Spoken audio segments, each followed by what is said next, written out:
Vous êtes artiste, amateur d'art, vous sentez-vous quelque peu déconcerté par le potentiel créatif des dernières intelligences artificielles?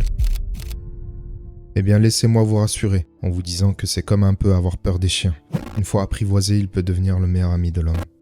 Alors je sais que tous les artistes ne partagent pas mon enthousiasme, mais je vais vous expliquer tout ça dans cette réflexion. Réfléchissons ensemble sur les débats enflammés au cœur du monde créatif suscités par les capacités techniques et créatives des intelligences artificielles ces dernières années. Ces outils, accessibles et faciles à prendre en main, soulèvent des questions cruciales sur le rôle et la place des artistes.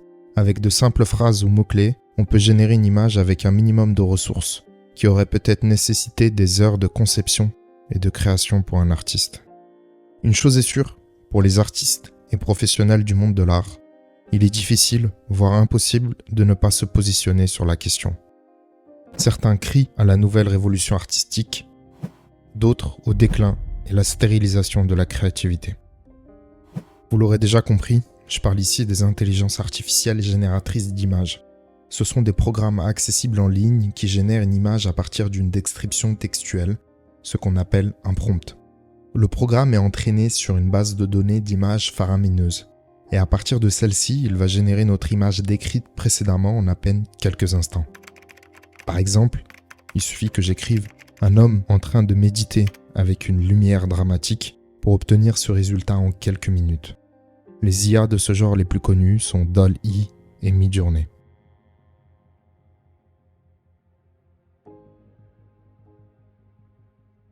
L'introduction de l'intelligence artificielle dans le domaine artistique peut sembler novatrice. Mais les questions qu'elle soulève ne le sont pas. Nous vivons dans une ère axée sur la culture de l'instant, mais un parallèle intéressant peut être établi en examinant l'histoire et le passé, la photographie. Et oui, l'invention de la photographie au XIXe siècle, époque où la peinture était le médium dominant pour la représentation picturale, a suscité de nombreuses inquiétudes et interrogations. Plusieurs siècles se sont écoulés depuis, et pourtant la peinture et la photographie coexistent comme deux techniques créatives distinctes. Il est peut-être trop hâtif de penser que les artistes visuels vont être remplacés par l'intelligence artificielle. L'IA et la photographie sont comparables sur 3 points. Tous deux ont été inventés par des ingénieurs et techniciens, et non par les artistes eux-mêmes, n'ont pas été reconnus immédiatement comme des techniques artistiques et ont questionné le positionnement des artistes. L'invention de la photographie est largement attribuée au français Louis Daguerre, qui aurait trouvé inspiration dans les travaux de Joseph Nicéphore. Le procédé d'impression photographique sur plaque de verre, connu sous le nom de daguerréotype, a été présenté pour la première fois à l'Académie des sciences en 1839. Plus tard, en 1841, le Britannique William Henry Fox Talbot a mis au point la technique du calotype, offrant pour la première fois un procédé d'impression photographique sur papier au lieu du verre, plus rapide et moins contraignant. Ainsi s'est lancé le siècle de la photographie. Les premiers à subir l'influence de la photographie sont les portraitistes. Malgré les bouleversements dans leur profession, bon nombre d'entre eux ont réussi à se reconvertir dans la photographie. Il est intéressant de noter qu'à Hambourg, entre 1840 et 1850, 50% des photographes étaient d'anciens portraitistes. À cette époque, la photographie n'était pas reconnue comme une technique artistique. Certains peintres ont commencé à utiliser la photographie dans le processus de création de leurs œuvres, mais la plupart s'en garderont d'en parler. Certains artistes sont même allés jusqu'à peindre directement par-dessus des photographies, qui étaient alors exclusivement en noir et blanc au XIXe siècle. Les historiens ont fini par déceler ces subterfuges, car bien que la photographie capturait un instant avec un réalisme saisissant, elle n'était pas exempte de défauts. Et ces imperfections ont commencé à transparaître dans les peintures. L'un des principaux défauts de la photographie à cette époque était la gamme réduite de valeurs. Pour faire simple, les premiers calotypes et daguerréotypes avaient du mal à capturer les contrastes entre les lumières et les ombres sur un même cliché. Les ombres étaient souvent plus détaillées, tandis que la lumière apparaissait uniformément blanche, ou inversement. La lumière riche en détails faisait paraître les ombres uniformément noires.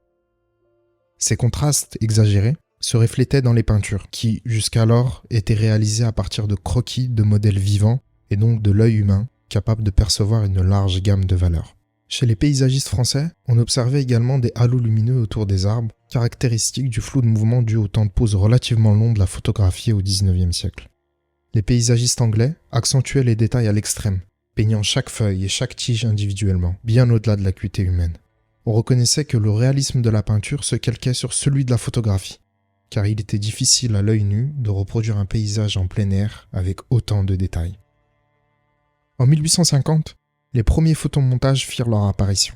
Les peintres, toujours réticents à admettre l'utilisation de la photographie comme support de travail, se font prendre la main dans le sac une fois de plus. La direction de la lumière, différence de contraste entre les personnages, des défauts caractéristiques du photomontage qu'on le retrouvait à cette époque. Finalement, on constate que la peinture, en cherchant à imiter la photographie, reproduit également ses défauts. Selon moi, Gustave Moreau compte parmi les premiers peintres à avoir su subtilement exploiter la photographie pour enchérir son art. Mais ça, on le comprendra bien après sa disparition. Personne ne soupçonnait qu'il possédait une immense collection de photographies, pas même sa mère. Ce trésor visuel, préservé par son élève et ami Henri Rupp, n'a été révélé bien après la mort de Moreau. Gustave Moreau est célèbre pour ses œuvres à tendance mythologique. Ornées de détails ornementaux, imprégnés de motifs antiques, orientaux et exotiques. Pour atteindre cette richesse artistique, il utilisait des photographies commerciales fournies par des voyageurs d'Extrême-Orient, en particulier de l'Inde. Ainsi, au lieu de rivaliser maladroitement avec la photographie à une époque où les voyages étaient moins accessibles et Internet n'existait pas, Gustave Moreau utilisait la photographie comme un outil pour assembler des références visuelles pour ses peintures, donnant ainsi une nouvelle dimension unique à son œuvre. Mais globalement, on observe que la peinture vit une période trouble. Elle ne se reconnaît plus elle-même, faisant peine à voir en voulant rattraper la photographie qui a une longueur d'avance. Néanmoins, les peintres sauront saisir cette opportunité pour se renouveler. Le premier grand pas se fera en se libérant du postulat datant de la Renaissance, qui stipule que la peinture est la création d'une illusion tridimensionnelle sur une surface plane. Cependant, s'il y a un aspect à souligner et sur lequel j'insiste particulièrement, c'est que la photographie a permis d'introduire l'un des mouvements artistiques les plus importants de l'histoire, l'impressionnisme.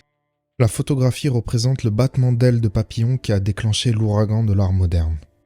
Selon la plupart des historiens, les impressionnistes marquent le point de départ de l'art moderne et contemporain tel que nous le connaissons aujourd'hui. Ils ont été parmi les premiers à comprendre que la peinture avait autre chose à exprimer, laissant à la photographie le champ libre du réalisme.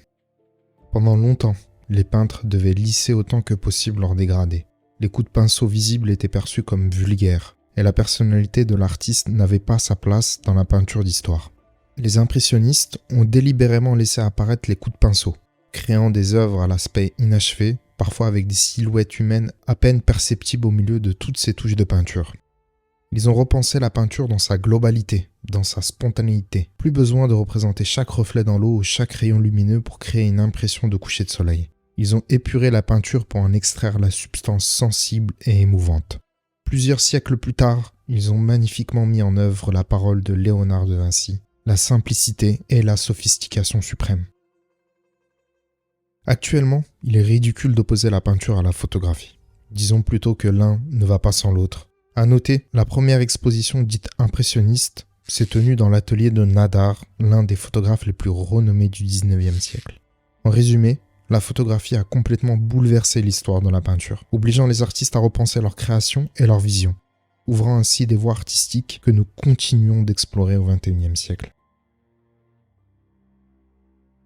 Malgré que le passé ne soit pas le reflet de l'avenir, après ce bref résumé de l'histoire, on peut essayer de mieux appréhender les chamboulements à venir avec l'intelligence artificielle. Premier point important et pas des moindres, l'IA n'est qu'un outil. Un outil ne peut pas remplacer les utilisateurs de l'outil, ici en l'occurrence les artistes. Bien que cela puisse sembler évident, il est bon de rappeler que l'art reste l'apanage de l'homme. De tout temps, l'homme a cherché à s'exprimer de manière créative, une tendance qui persiste malgré la sophistication des outils à sa disposition. Midjourney, DALL-E et toutes ces intelligences artificielles ne cherchent pas à repousser les limites de sa créativité dans notre dos. Aucune image n'est générée s'il n'y a pas un humain qui décide de donner l'impulsion. Comme le disait Al-Bukhari, tout ce que tu peux perdre dans un naufrage ne t'appartient pas. La créativité de l'homme perdurera au-delà des outils nécessaires pour l'exprimer. Cependant, en tant qu'outil, l'IA peut être d'une grande utilité pour l'homme. Je vais ici vous livrer une partie de mes secrets en tant qu'artiste peintre. Dans mon style, mêlant imagination et réalisme partiel, j'ai besoin de photos comme ressource. Bien que j'ai une image globale précise en tête, mais imprécise dans les détails, je recherche et compile ce qu'on appelle des références. Lorsque je ne trouve pas une pose précise en photo, je m'emploie à créer des stratagèmes comme prendre en photo ma propre main pour reproduire une pose recherchée ou concevoir des maquettes en pâte à modeler pour mieux appréhender la forme 3D d'un objet. Cette recherche de références peut être fastidieuse, mais des logiciels comme PureRef permettent de compiler et d'organiser toutes les références. Une étape cruciale, souvent méconnue du grand public. Une bonne gestion des références pour alimenter sa peinture est déterminante, comme un sportif qui se soucie de son alimentation. Avec l'avènement des intelligences artificielles génératrices d'images, j'ai immédiatement pensé à cette utilisation. Plus besoin de passer des heures à rechercher la référence ultime. Quelques prompts suffisent pour obtenir la posture et la direction de la lumière et la texture souhaitée. On peut même présenter une référence existante et demander à l'IA de modifier un seul élément. Cela me semble magique et offre un gain de temps phénoménal. Si la photographie a déjà permis de s'affranchir du modèle vivant avec ses contraintes spatio-temporelles, imaginez les possibilités avec l'IA. Les temps ont bien changé depuis l'époque où le peintre Caravage incitait ses assistants à déterrer un cadavre pour reproduire la mollesse d'un corps inanimé. Certains se demanderont pourquoi se tracasser à trouver la bonne référence si on peut demander directement à l'IA de créer la peinture souhaitée. Cependant, lorsque j'ai une vision en tête, ma vision globale est très précise, mais pas les détails. Pour certaines métaphores picturales, je pourrais taper des centaines voire des milliers de prompts avant de générer l'image que j'ai en tête, alors que j'aurais déjà eu le temps de lui donner vie en peinture grâce à un bon travail de référence. À mes yeux, l'IA n'est qu'une machine à calculer, tout comme un physicien pourrait utiliser une machine à calculer pour ses besoins. C'est pourquoi je valorise l'apprentissage académique de la peinture. D'après moi, il est essentiel de maîtriser les techniques ancestrales de la peinture figurative pour tirer le meilleur parti des outils modernes. Et comme tous les outils, l'IA présente aussi ses défauts et ses limites. Les créateurs de contenu en ligne ne montrent généralement que ce qui est bluffant et impressionnant, sélectionnant les images générées à cette fin, et non pas parce qu'ils ont donné vie à une vision personnelle, profonde et précise. Par exemple, j'aime beaucoup dessiner les mains. Les IA sont vraiment incompétentes pour ce sujet. Elles n'ont aussi aucune notion de la composition. Quand on lui demande de générer un personnage, la plupart du temps, il est au centre, en plein milieu de l'image. Par défaut, les dégradés sont très souvent extrêmement lisses. Les objets ont très peu de texture. Au mieux, ça reste semblable aux textures numériques ou 3D. Les personnages féminins et masculins correspondent très souvent à un canon de beauté commun. Tout plein de petits défauts qui, comme les débuts de la photo, lui sont propres et permettent de déceler son utilisation. Dans la majorité des cas, ces créations sont impressionnantes, bluffantes. Elles flattent notre acuité visuelle, mais ces approximations leur ôtent toute magie, toute aura. Quant aux défauts authentiques, comme une coulure de spray, un coup de pinceau trop vif ou la mise au carreau apparente sur une toile de maître, sont des éléments que l'IA ne peut pas encore reproduire. Un autre point de débat concernant l'intelligence artificielle concerne la mesure dans laquelle elle s'inspire d'autres artistes. On sait que ces IA génèrent des images à partir de gigantesques bases de données d'œuvres d'artistes déjà existantes. La légalité de la manière dont ces bases de données sont alimentées est remise en question, car certains artistes n'ont pas donné leur accord pour que leur travail soit inclus. Et parfois, des morceaux explicites sont reconnus dans les images générées. À ce sujet, une législation sur les droits d'auteur des artistes existe, et il revient à la justice de trancher. Il est tout à fait légitime qu'un artiste s'inspire d'un autre artiste jusqu'à un certain degré limite. À mon sens, l'introduction de l'IA, à part créer potentiellement plus de litiges, n'incite pas davantage au plagiat.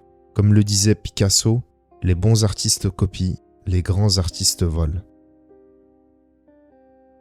Nous-mêmes, en tant qu'artistes, avons copié des styles d'œuvres de différents artistes pour créer une combinaison qui nous est propre. Je pense que l'encadrement juridique de l'utilisation de l'IA va très rapidement définir un cadre d'utilisation. À l'heure actuelle, une création par une IA génératrice d'images n'est pas protégée par les droits d'auteur. Personne ne peut donc restreindre l'utilisation commerciale d'une image créée par une IA. L'utilisation d'une IA comme élément d'une illustration est calquée sur le droit légal de la photographie. Pour ceux qui ne le savent pas, certains concept artistes utilisent le photobashing, une technique consistant à mélanger des morceaux de photos dans des peintures numériques. Comme avec cette technique, l'utilisation d'images générées par IA dans la création doit être suffisamment modifiée pour qu'elle ne soit pas reconnaissable dans l'ensemble et puisse prétendre à une protection par des droits d'auteur. Je pense également que les artistes qui essayent de cacher l'utilisation de l'IA dans leur travail finiront par se faire prendre. L'histoire finit toujours par révéler au grand jour les menteurs et imposteurs. Tout comme pour la photographie, je ne serais pas étonné qu'un jour les créations d'IA puissent prétendre à des droits d'auteur au nom de celui qui a écrit le prompt.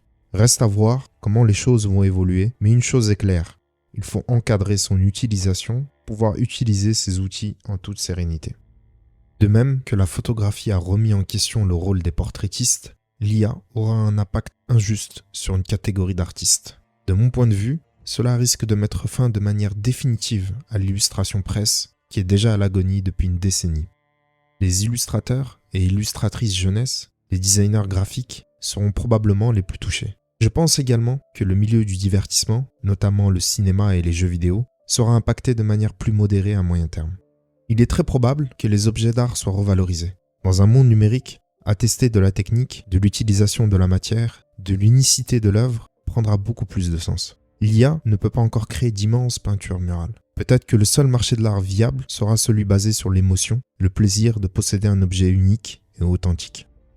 À titre personnel, beaucoup de gens qui achètent et collectionnent mes œuvres le font pour la connexion qu'il y a eu à notre rencontre. Au-delà des œuvres, les artistes jouent un rôle inspirant dans le quotidien de chacun, tout comme les athlètes de haut niveau. Voir quelqu'un passionné par un domaine créatif ou essayant d'explorer des questionnements existentiels peut stimuler notre routine quotidienne. J'ai créé des images qui résument des histoires de ma vie, des récits parfois intimes que j'ai partagés au détour d'une discussion ou d'une rencontre. Je sais aussi que certaines personnes ont acheté mes œuvres sans forcément les aimer visuellement, mais surtout pour toutes les raisons citées précédemment. Et vous savez quoi ?